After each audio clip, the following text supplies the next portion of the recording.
So, magandang araw po. Ito yung unit natin na binebenta ngayon, Ryzen 7 57G na merong 1TB na SSD NVMe Gen 4. Boss, mabilis lang, pakilala lang ako saglit. Ayan po yung main carousel ko. Ito po yung main Facebook natin. Then sa Facebook natin na gamit is nandyan po, nagko-comment yung mga pamilya natin, mga kamag-anak, mga kakilala, mga kaibigan. So, yun po, quick lang. Ako po ay isang reseller ng mga pre-owned units. Brand new minsan, pero mostly pre-owned, and tinetest ko po talaga sila bago i-release. I offer 100% money back guarantee, including yung shipping, pamasahe, etc. Lahat ng masasayang if ever na mali po yung declare ko.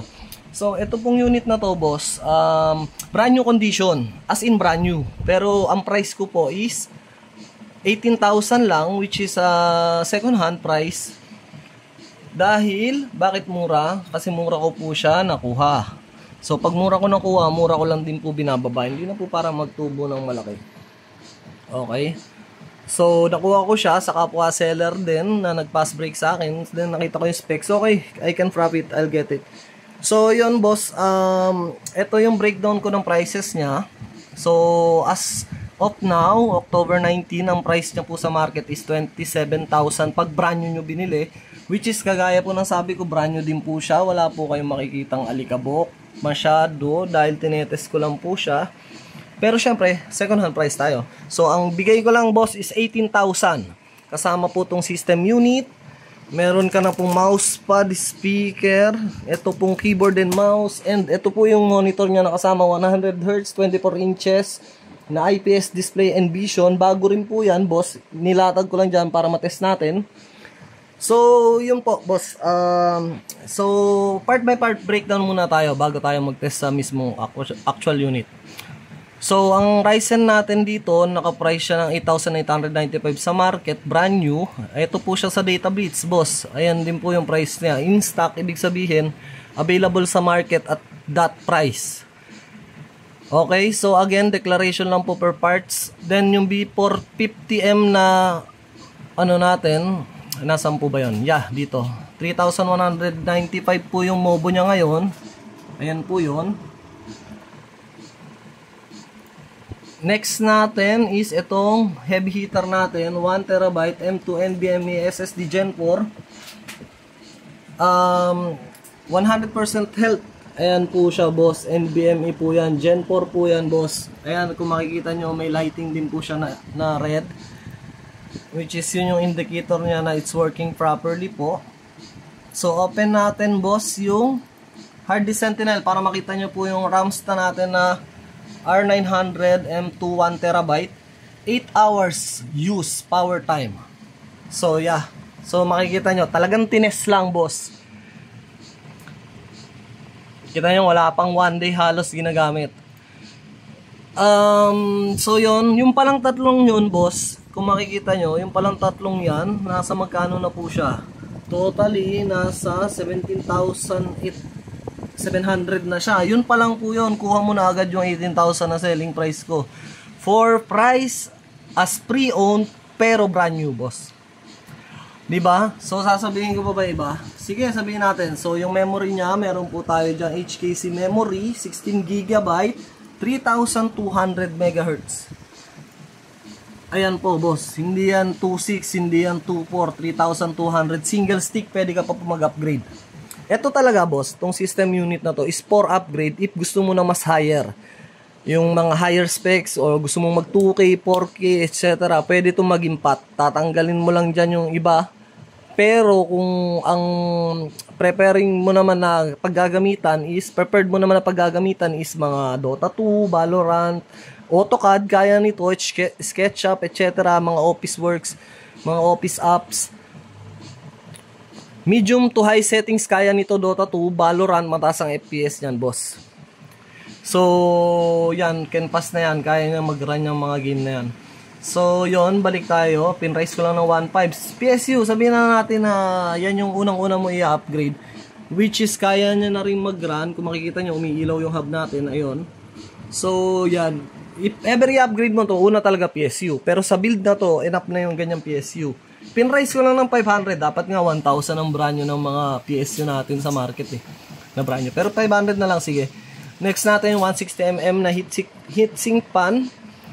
Yung 6 natin na changeable LED. Boss, ito, pwede yung palitan ng kulay. Mamimili ka lang dito, boss, kung anong preferred mo na theme ng setup mo. Meron din yung mga mode. Diba? Gaming setup yan, boss. So ang price nun, actually ang price ng pan na yan, naglalaro yan ng 1,199. 1,119.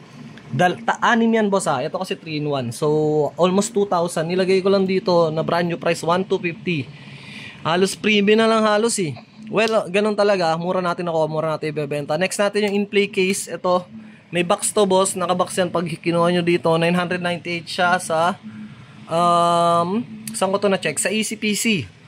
So yan, nilagay din natin yan dyan. Next natin, itong alam nyo naman mga monitor na ganyan kagaganda. Actually may test to eh. Buksan natin ah. Na-test ko yan. Actually gusto ko siya i-separate. Pero syempre ibabundle ko siya. So ito yung test ko nyan. So yan. Ito siya, boss ah. Ayan po siya.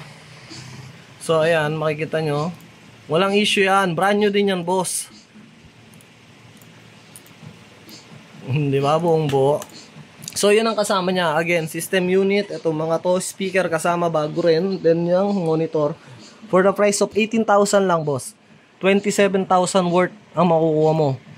So yun lang, yun ang total. Declare ko sa inyo isa-isa yung mga heavy hitter natin. Yung sa pan, 1,199. 5,699 yung 1TB na Gen 4, boss. Yan ang isa sa pinakamabilis na SSD natin. Next natin, ito PSU, 8,895. 3,195. And yan. Pagdating naman sa performance, so totally, ulitin ko lang isang mabilis para po mabilis tayo. 27,000 brand new price. I'm only selling for this price, boss. 18,000 lang natin ibebenta. Pero yun yung laki ng matitipid natin. And again, ulitin ko lang, pinrice ko lang ng sobrang baba yung mga yan. Which is dapat, kagaya nitong monitor na Envision natin ngayon. Check natin niya siya. Envision. Boss, wala ka na palang problema dito, sa mga cord. Plug and play na lang to, boss. Sasama ko lahat ng mga kailangan mo dito para maran natin sa bahay mo. Pwede ko rin i-deliver. Gagamit tayo ng sasakyan. Ngayon, kung is magpapa-add na lang po ako para sa gas. Kung gusto nyo i-deliver sa area, matest nyo. Matest ko sa bahay nyo personally. Pwede po yun. Pero kung pipick upin nyo, pwede rin naman po. Mas okay kasi hindi na ako lalabas. So yun, nakita nyo yung monitor natin na Envision 100Hz yan, boss. Nagpa-price siya ng 4,149.